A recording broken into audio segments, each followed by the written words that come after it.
வணக்கம். நான் உங்கள் அன்பான சயின்டிபிக் வேதிக் அஸ்ட்ராலஜர் அஸ்ட்ரோரஞ்சி பேசுகிறேன். நல்லது நினைப்போம், நல்லதே நடக்கும். தொடர்ந்து நம்மளோட வீடியோஸில் வரக்கூடிய ஜோதிட கருத்துக்களை பார்த்து கொண்டு இருப்பீர்கள் என்று நம்புகிறேன். அதாவது அறிவியல் சார்ந்த ஜோதிட கருத்துக்களை பார்த்து கொண்டு இருக்கிறோம். எந்த விதத்திலும் மூட நம்பிக்கையில் போகாமல், பரிகாரங்கள் மிகைப்படுத்தி சொல்லாமல், உள்ளது உள்ளவாறு கர்மா எப்படி நம்மளுடைய ஜாதகத்தில் வெளிப்படுகிறது, அது எப்படி தசாபுக்திகளில் வாழ்க்கையில் சாதகமான சம்பவங்களாகவும் சாதகமற்ற சம்பவங்களாகவும் வருகிறது. கோச்சார அடிப்படையிலான உங்கள் ராசிக்கு குரு பெயர்ச்சி, ராகு கேது பெயர்ச்சி, சனி பெயர்ச்சி எத்தகைய ஒரு தாக்கத்தை கொடுக்குது அப்படிங்கிறத தெளிவாக மிகைப்படுத்தாமல் உள்ளது உள்ளவாறு நம்மளுடைய வீடியோஸில் சயின்டிஃபிக் வேதிக் அஸ்ட்ராலஜி முறையில் நம்ம பார்த்து கொண்டிருக்கிறோம்.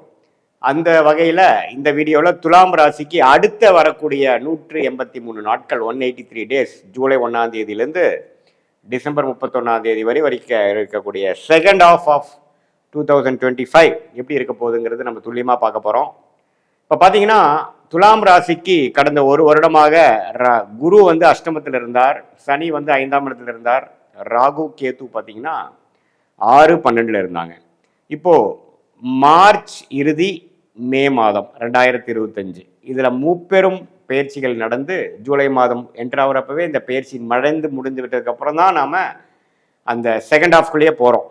ஸோ அது என்ன ஆச்சுன்னா, ராகு கேது 5ஆம் இடத்துக்கு ராகுவும் 11ஆம் இடத்துக்கு கேதுவும், சனி 6ஆம் இடத்துக்கு ருணச்சத்ரு பாவத்துக்கு 6ஆம் இடத்துக்கு பயிற்சி பெற்றும், குரு அஷ்டமத்தில் இருந்த குரு விலகி 9ஆம் இடம் என்று சொல்லப்படுகிற பாக்கியஸ்தானத்துக்கு வருவதும் அருமையான ஒரு மாற்றத்தை கொடுத்தது இந்த மே மாதத்திலிருந்து. ஸோ அதில் வரக்கூடிய ஜூலை மாதம் பிறக்கும் பொழுதே நீங்கள் பார்த்தீங்கன்னா அந்த மூன்று மாற்றங்களும் ஒரு நல்ல தாக்கத்தை கொடுத்து தான் உங்களுக்கு அதை வரவேற்குதே ஒழிய இன்னும் சாதகமற்ற பலன்கள் இல்லைங்கிறது தெரிஞ்சுக்கணும். அடுத்து வரக்கூடிய அந்த 6 மாத காலங்கள் செகண்ட் ஹாஃப் ஆஃப் 2025 எப்படி இருக்குன்னா, துலாம் ராசிக்கு கடந்த ஒரு வருடமாக எதுவுமே ஒரு வேகமாக செல்லாமல், எந்த விஷயமும் நாம் திட்டமிட்டபடி எதுவுமே நடக்காமல் இருந்த ஒரு அமைப்பு மாறி கொஞ்சம் இன்ட்ரெஸ்டிங்காக, கொஞ்சம் சுறுசுறுப்பாக, சில விஷயங்கள் சுவாரஸ்யமாக, வயசு வித்தியாசம் இல்லாமல் எல்லா துலாம் ராசிக்காரர்களுக்கும் கொஞ்சம் நடக்கக்கூடிய கிரக அமைப்பு வந்திருக்குங்கிறது நீங்கள் தெரிஞ்சுக்கணும். ஃபார் எக்ஸாம்பிள், குரு ராசியவே பார்க்குறார், அதே சமயத்தில் 5ஆம் இடத்துல இருக்கக்கூடிய ராகுவை பார்க்குறார். இதனால் என்ன ஆகுதுன்னா, நமக்கு பிடிச்ச சில விஷயத்தை நம்ம செய்யக்கூடிய அமைப்பு கிடைக்கும் வாழ்க்கையில்.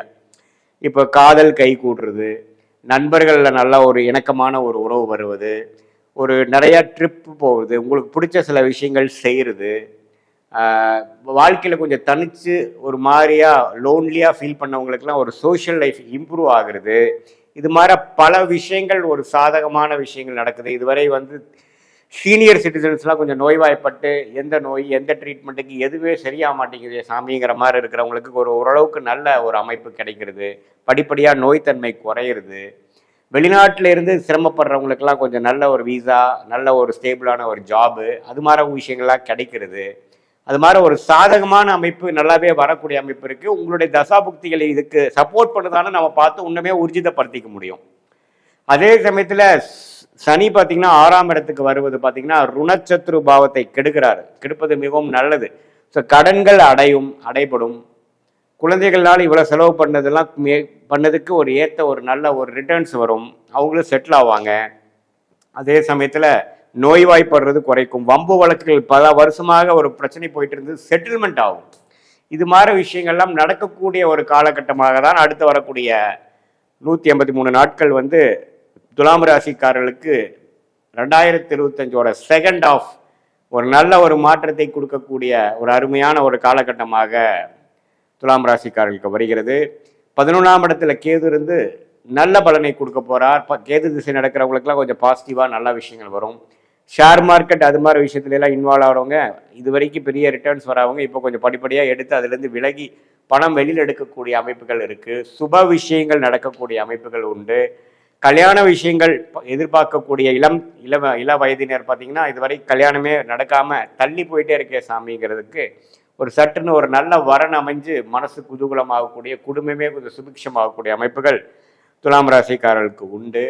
அவங்களுக்கு பிடித்த சில படிப்புகளை எடுத்து ஹையர் ஸ்டடீஸாக படிக்கக்கூடிய அந்த ஸ்கூல்லேருந்து காலேஜ் போகிறவங்க, 11th 12th குரூப் எடுக்கிறவங்க, காலேஜ் முடிச்சுட்டு பிஜி போஸ்ட் கிராஜுவேஷன் பண்ணுறவங்க, கவர்மெண்ட் ஜாப் ட்ரை பண்ணுறவங்க, அவங்க மாறவங்களுக்குலாம் பார்த்தீங்கன்னா ஒரு நல்ல அமைப்பை கொடுக்கக்கூடிய ஒரு கிரக அமைப்புகள் கண்டிப்பாக உண்டு. சுக்கிரன் ராசி அதிபதி சுக்கிரனும் ஓரளவுக்கு நல்ல இடத்துல தான் வந்து அடுத்த ஒரு 6 மாதம் இருக்கிறார். ஸோ அதுவும் ஓரளவுக்கு சாதகமான அமைப்புகள். அதே சமயத்தில் சூரியன் ஆடி மாதம்லாம் பார்த்தீங்கன்னா ஜூலை மாதம் 10ஆம் இடத்துக்கே வரார் சிம்மராசி துலாம் ராசிக்கு. அது தொழில் வேலையில் வந்து நல்ல ஒரு ப்ரொமோஷன், நல்ல ஒரு உத்தியோக உயர்வு, தொழிலில் மேன்மை இதெல்லாம் பெறக்கூடிய ஒரு அமைப்பும் கொடுக்குதுங்க. ஸோ இதெல்லாம் பார்த்தீங்கன்னா கூட்டி கழித்து பார்க்கும் பொழுது பண விஷயங்கள் கொஞ்சம் பெட்டரு, கடன் கொஞ்சம் குறையிறது, இஎம்ஐ கட்டுறவங்களாம் கொஞ்சம் பார்ட் பேமெண்ட் பண்ணி கொஞ்சம் கழுத்தில் இருக்கக்கூடிய அந்த அந்த பாரம் கத்தி வைக்கக்கூடிய அமைப்புலேருந்து கொஞ்சம் விரைந்து கொஞ்சம் மூச்சு விடக்கூடிய அளவுக்கு கொஞ்சம் ஃபினான்ஷியல் கண்டிஷன்ஸ் கொஞ்சம் பெட்டராக வரக்கூடிய அமைப்புகள். குழந்தை பெறாமல் இவ்வளோ நாளாக கஷ்டப்படுறவங்களுக்கு குழந்தை பெரு கிடைக்கக்கூடிய அமைப்பு. ஏன்னா வந்து குரு பார்த்தீங்கன்னா 5ஆம் இடத்தையும் பார்க்குறாரு பார்த்தீங்களா. ஸோ இது எல்லாமே வந்து ஓரளவுக்கு நல்ல பாசிட்டிவான ஒரு விஷயங்கள் கொடுக்கக்கூடியது. முயற்சிகள் அதிகமாக வருது, சகோதரர்கள் சகோதரிகள் மூலமாக சில பெனிஃபிட்ஸ் கிடைக்கிறது. இது மாதிரி பல நல்ல மாற்றங்களை கொடுக்கக்கூடிய ஒரு அருமையான ஒரு காலகட்டமாக துலாம் ராசிக்காரர்களுக்கு இது இருக்குது. இதை கண்டிப்பாக யூஸ் பண்ணிக்கணும். இது மூலமாக அடுத்த கட்ட வாழ்க்கையில் தொழிலதிபர்களாக இருந்தாலும் சரி, உத்தியோகத்தில் இருக்கிறவங்களா இருந்தாலும் சரி, அரசு உத்தியோகத்தில் இருக்கிறவங்களா இருந்தாலும் சரி, மாணவ செல்வங்களாக இருந்தாலும் இந்த பருவத்தை இந்த காலத்தை நல்லாவே யூஸ் பண்ணி அடுத்த வரக்கூடிய காலத்துக்கு வேணுங்கிற ஒரு நல்ல ஒரு அஸ்திவாரம் growth oriented ஃபவுண்டேஷனை அமைச்சு கொள்ள வேண்டும் என்று நான் கேட்டுக்கொள்கிறேன். ஒன்றுமே இது வந்து ஒரு பொதுவான பலனே தவிர உங்களுடைய ஜாதகத்தில் எந்த லக்னத்தில் பிறந்தீங்க, எந்த நேரம், எந்த நாட்டில், எந்த ஊரில் பிறந்ததுங்கிற அடிப்படையில் உங்களுடைய ஜென்ம ஜாதகத்தை அமைத்து திருக்கணித பஞ்சாங்கத்தை அமைத்து நீ எந்த லக்னத்தில் பிறந்தீங்க, அந்த லக்னாதிபதி எப்படி இருக்கார், என்ன தசா புக்திகள் இப்போ சென்று கொண்டிருக்கிறது வந்து கொண்டிருக்கிறது, அந்த தசாநாதன் புக்திநாதன் நம்ம பேசின கோச்சாரத்தில் எது மாதிரி ஒரு அமைப்பில் போயிட்டு இருக்கார், இதெல்லாம் ஒருங்கிணைத்து பார்க்கும் பொழுது உண்மையே துல்லியமான பலன்கள் ஷார்ட் டேர்ம் எப்படி இருக்கு, லாங் டேர்ம் எப்படி இருக்கு, எது மாற முடிவுகள் எப்போ எடுப்பது நல்லது, அடுத்த வரக்கூடிய காலகட்டங்கள் எது மாற திசையில் நம்ம வாழ்க்கை செல்லக்கூடிய அமைப்பு காட்டுது நம்மளுடைய ஜாதகத்திலையும் இந்த கோச்சார் அமைப்புங்கிறதெல்லாம் துல்லியமாக எடுத்து அதன் மூலம் நீங்கள் வந்து எந்த முடிவை எப்படி எடுக்கணும் அப்படிங்கிற விஷயமும் டைம்லைன்ஸ் ஆஃப் அவர் லைஃப்னு தெரிஞ்சிட்டோம்னா தேவையில்லாத வீண் விரயங்கள், வீண் சமய விரயங்கள், ஃப்ரஸ்ட்ரேஷன், டென்ஷன் இதெல்லாம் இல்லாமல் நம்மளுடைய கர்ம பலனுக்கு நிகராக அதோட சேர்த்த நம்மளுடைய செயல்பாடுகளும் அலைன் பண்ணிட்டோம்னா நல்ல அமைப்பில் நல்ல நேரத்தில் நல்ல ஒரு சீக்கிரமான விரயங்களே இல்லாமல் தவறான செயல்பாடு இல்லாமல் வெற்றி பெற முடியும் இந்த சயின்டிஃபிக் வேதிக் அஸ்ட்ராலஜி முறையிலேங்கிறது நான் கேட்டுக்கொள்கிறேன். இது பொதுவான பலன்கள் தான். மீண்டும் மற்றொரு காணொலியில் சந்திப்போம். நன்றி, வணக்கம். வணக்கம், நான் உங்கள் அன்பான சயின்டிஃபிக் வேதிக் அஸ்ட்ராலஜர் அஸ்ட்ராலஜி பேசுகிறேன். நல்லது நினைப்போம், நல்லதே நடக்கும். தொடர்ந்து நம்மளுடைய வீடியோஸில் வரக்கூடிய ஜோதிட கருத்துக்களை பார்த்து கொண்டிருப்பீங்க நம்புகிறேன். அறிவியல் சார்ந்த ஜோதிட கருத்துக்கள் சயின்டிஃபிக் வேதிக் அஸ்ட்ராலஜி முறையில் பார்த்து கொண்டிருக்கிறோம். எந்த விதத்திலும் மூட நம்பிக்கைக்குள்ள போகாமல் மிகைப்படுத்தாமல் உள்ளது உள்ளவாறு இந்த கிரகம் இங்கே இருந்தால் இது மாதிரி அமைப்பில் திக்பலம், ஸ்தானபலம், திருக்பலம், கோச்சார அமைப்பில் சனிப்பயிற்சி, குரு பயிற்சி, ராகு பயிற்சி உங்களுடைய ராசிக்கு எப்படி அமைகிறது, அது எந்த மாதிரி இடத்துல இருந்தால் எப்படி உங்களுடைய தசாபுக்திகளோட சேர்த்து பார்க்கும்பொழுது எப்படி துல்லியமான பலன்கள் எடுக்க முடியுங்கிறத நம்ம டீட்டெயிலாக பார்த்துட்ருக்கோம். சயின்டிஃபிக் வேதிக் அஸ்ட்ராலஜி முறையில் உங்களுடைய கர்ம பலன் வந்து இந்த வாழ்க்கையில் இந்த ஜென்மத்தில் எப்படி வந்து ஒளித்தத்துவம் மூலமாக செயல்படுகிறது பார்த்து அது மூலமாக நம்ம பலன் அடைஞ்சு கொண்டு இருக்கிறோம். அந்த வகையில் இந்த வீடியோவில் அடுத்த வரக்கூடிய 183 நாட்கள், அதாவது ஜூலை 1ஆம் தேதி 2025 டிசம்பர் 31 வரைக்கும் வரக்கூடிய அந்த செகண்ட் ஆஃப் 2025 எத்தகைய ஒரு காலகட்டமாக நமக்கு வரப்போகுதுன்னு நாம் பார்க்க போகிறோம். விருச்சிக ராசிக்காரருக்கு எப்படி வரப்போகுதுங்கிறது குறிப்பாக நம்ம பார்க்க போகிறோம். அதுக்கு முன்னாடி நம்ம சேனலுக்கு ஃபஸ்ட் டைம் வரவங்க மறக்காமல் சப்ஸ்கிரைப் பண்ணுங்கள். ஸோ தொடர்ந்து நம்மளோட வீடியோஸ் உங்களை வந்து அடையும். இப்போ பார்த்தீங்கன்னா விருச்சிக ராசிக்கு ஜூலை மாதம் பிறக்கும் பொழுதே எத்தகைய ஒரு அமைப்பு பிறக்குதுன்னு பார்த்தா ஆண்டு கிரகம் என்று சொல்லப்படுகிற குரு பார்த்தீங்கன்னா அஷ்டமத்துக்கு போயிட்டார். மே 15 அஷ்டமத்துக்கு போய் ஜூலை மாதம் பிறக்கும் பொழுதே குரு வந்து 8ஆம் இடத்துல இருந்து தான் ஜூலை மாதம் விருச்சிக ராசிக்காரர்களுக்கு பிறக்கிறது.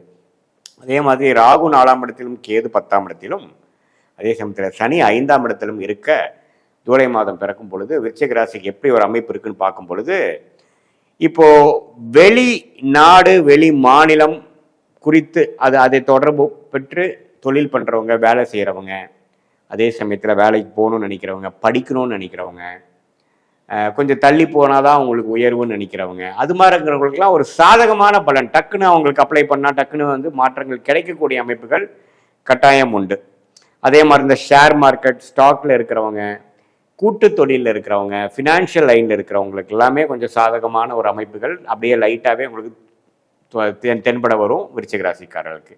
அதே சமயத்தில் 4-10 ராகு கேதுகள் சம்மந்தப்படும் பொழுது தொழில் விஷயமாக, வேலை விஷயமாக பல மாற்றங்களை கொடுக்கும். டொமைன் சில பேர் சிலதெல்லாம் மாற்ற வேண்டியதாக இருக்கும். பண்ணக்கூடிய துறையிலேருந்து இன்னொரு துறையை மாற வேண்டியதாக இருக்கும். அல்லது ஒரு துறை வச்சுட்டு இன்னொரு துறையில் ஒரு கை வைக்கிற மாதிரி ஒரு தொழிலதிபர்கள் இன்வெஸ்ட்மெண்ட் பண்ணுவாங்க. அதே சமயத்தில் இடம் சார்ந்த விஷயங்கள், வீடு, வண்டி, வாகனத்தில் சில மாற்றங்கள், கொஞ்சம் அப்கிரேட் பண்ணுறது, அல்லது வித்துட்டு ஒன்று வாங்குறது, இருக்கிறத வந்து ஒன்றுமே வந்து ஆல்ட்ரேஷன் பண்ணுறது, இது மாதிரியெல்லாம் நிறையா விஷயங்கள் நடக்கக்கூடிய ஒரு அமைப்புகள் கட்டாயம் உண்டு விருச்சிக ராசிக்காரர்களுக்கு. தாயார் விஷயம், அவங்களோட உடல்நலை விஷயமும் கொஞ்சம் பார்த்துக்க வேண்டியதாக இருக்கும்.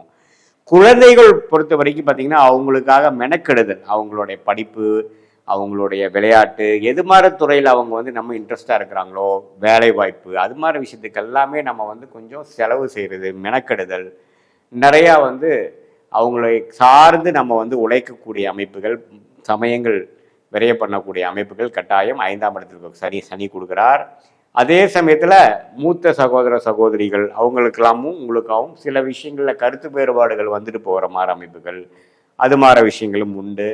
அதே சமயத்தில் கணவனாக இருந்தால் மனைவி, மனைவியாக இருந்தால் கணவரிடையே கொஞ்சம் கருத்து வேறுபாடுகளும் வந்து போகக்கூடிய அமைப்புகள்லாம் இருக்கும். அதனால் கொஞ்சம் பொறுமையாக இருக்க வேண்டிய ஒரு காலகட்டமாக இருக்குதுங்கிறது நாம் தெரிஞ்சுக்கணும். மற்றபடி பார்த்தீங்கன்னா இப்போது குருவே பார்த்தீங்கன்னா 8ஆம் இடத்துல இருக்கும் பொழுது என்ன வருவார்னா, சில விஷயங்கள் நீங்கள் ட்ரை பண்ண நினைக்கும் பொழுது, பண விஷயமா இருந்தாலும் சரி, ஒரு குடுக்கல் வாங்கல் விஷயமா இருந்தாலும் சரி, ஒரு இன்வெஸ்ட்மெண்ட் போட்டதை வந்து ரிட்டர்ன்ஸ் எடுக்கக்கூடிய விஷயமா இருந்தாலும் சரி, இதெல்லாமே கொஞ்சம் கிணத்துல போட்ட கல்லுமாரி தான் இருக்குமே ஒழிய உங்களுடைய வேகத்துக்கு அது வேகமாக வரக்கூடிய அமைப்புகள் இருக்காது. என்ன ஒரே ஒரு விஷயம், நம்ம வந்து ஒரு சுப விரயம் செய்யலாம், லோன் விஷயங்கள் கிடைக்கும். இப்போ நம்ம ஏதோ லோன் அப்ளை பண்ணுறோம், ஒரு டாப்அப் பண்ணுறோம்னா கிடைக்குமே ஒழிய அது நீங்கள் சம்பாதிச்ச பணமாவோ ஒரு லாபம் எடுத்த பணமாவோ இருக்கக்கூடிய அமைப்புகளில் குறைவு.